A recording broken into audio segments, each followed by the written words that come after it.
Dasharath Manjhi the mountain man जीवन परिचय। दशरथ का जब जन्म हुआ तब देश अंग्रेजों का गुलाम था। पूरे देश के साथ साथ इस गांव के भी बदतर हालात थे। 1947 में देश तो आजाद हो जाता है, लेकिन इसके बाद धनी लोगों की गिरफ्त में चला जाता है। हर तरफ अमीर जमींदार अपना हक जमाए रहते हैं और बिना पढ़े लिखे गरीबों को परेशान करते हैं। दशरथ का परिवार भी बहुत गरीब था।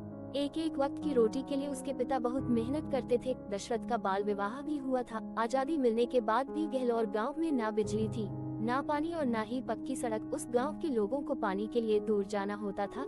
यहाँ तक कि अस्पताल के लिए भी पहाड़ चढ़कर शहर जाना होता था, जिसमें बहुत समय भी लगता था। दशरथ के पिता ने गाँव के जमींदार से पैसे लिए थे, जिसे वह लौटा नहीं पाए थे। बदले में वह अपने बेटे को उस जमींदार का बंधुआ मजदूर बनने को बोलता है। किसी की गुलामी दशरथ को पसंद नहीं थी, इसलिए वह एक गांव छोड़कर भाग जाता है। अपने गांव से दूर वह धनबाद में कोयले की खदान में काम करने लगता है। 7 साल तक वहां रहने के बाद उसे अपने परिवार की याद सताने लगती है और फिर वह गांव लौट आता है। 1955 के लगभग जब वह गांव लौटता है तब भी वहां कुछ नहीं बदलता है। वहां अभी भी गरीबी जमींदारी होती है। वहां ना सड़क ना बिजली जैसी सुविधा पहुंच पाती है। दशरथ के इस गांव में छुआछूत जैसी कुप्रथा भी रहती है। दशरथ की माँ अब तक गुजर चुकी होती है। अपने पिता के साथ वह जीवन बसर करने लगता है। तभी उसे एक लड़की पसंद आती है। ये वही लड़की होती है जिससे उसकी बचपन में शादी होती है, मगर अब लड़की का पिता उसके बचपन की शादी को नहीं मानता है, क्योंकि उसके हिसाब से दशरथ कुछ काम धाम नहीं करता है। अपने प्यार की खातिर वह फगुनिया को भगा के लिए आता है। दोनों एक अच्छे पति पत्नी की तरह जीवन बिताने लगते हैं। दशरथ को एक बेटा भी होता है। 1960 में दशरथ की पत्नी एक बार फिर गर्भवती होती है। इस समय दशरथ को पहाड़ के उस पार कुछ काम मिल जाता है। फगुनिया रोज उसे खाना देने जाती है। एक दिन अचानक उसका पैर फिसल जाता है और वह गिर जाती है। दशरथ के गांव में कोई अस्पताल न होने के कारण वह बड़ी मुश्किल से पहाड़ चढ़ के उसे शहर ले जाता है, जहां वह एक लड़की को जन्म देती है, लेकिन खुद मर जाती है। दशरथ इस बात से बहुत आहत होता है और फगुनिया से वादा करता है कि वह इस पहाड़ को तोड़ रास्ता जरूर बनाएगा। 1960 से शुरू हुआ दशरथ का यह प्रण एक हथौड़ी के सहारे था। रोज सुबह उठकर दशरथ अपना हथौड़ा उठाए पहाड़ तोड़ने निकल जाता था। वह ऐसे काम करता जैसे उसे इसके पैसे मिलते हो।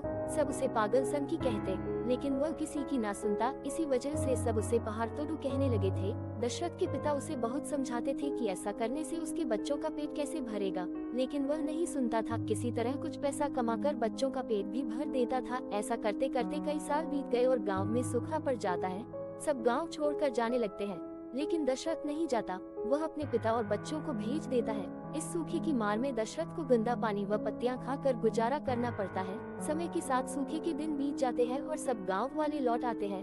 अब भी सब दशरथ को पहाड़ तोड़ता देख आश्चर्यचकित हो जाते हैं। 1975 में इंदिरा गांधी द्वारा लगाई गई इमरजेंसी में पूरा देश प्रभावित हुआ था। सब जगह हाहाकार मचा था। अपनी एक रैली में इंदिरा गांधी बिहार पहुंचती है, जहां दशरथ भी जाता है। भाषण के दौरान स्टेज टूट जाता है, जिसे दशरथ और कुछ लोग मिलकर संभाल लेते हैं, जिससे इंदिरा गांधी अपना भाषण पूरा कर पाती है। इसके बाद दशरथ उनके साथ एक फोटो खिंचवाता है। जब यह बात वहां के जमींदार को पता चलती है तो वह उसे अपनी मीठी बात में फंसाता है कि वह उसकी मदद करेगा सरकार से सड़क के लिए पैसे मांगने में। अंत पर दशरथ उसकी बातों में आकर अंगूठा लगा देता है। लेकिन जब दशरथ को इस बात का पता चलता है कि जमींदार ने उससे 25 लाख का चूना लगाया है, तो वह इसकी शिकायत प्रधानमंत्री से करने की ठान लेता है। दशरथ के पास 20 रुपए भी नहीं होते हैं ट्रेन के, जिस वजह से टीटी उसे ट्रेन से उतार देता है।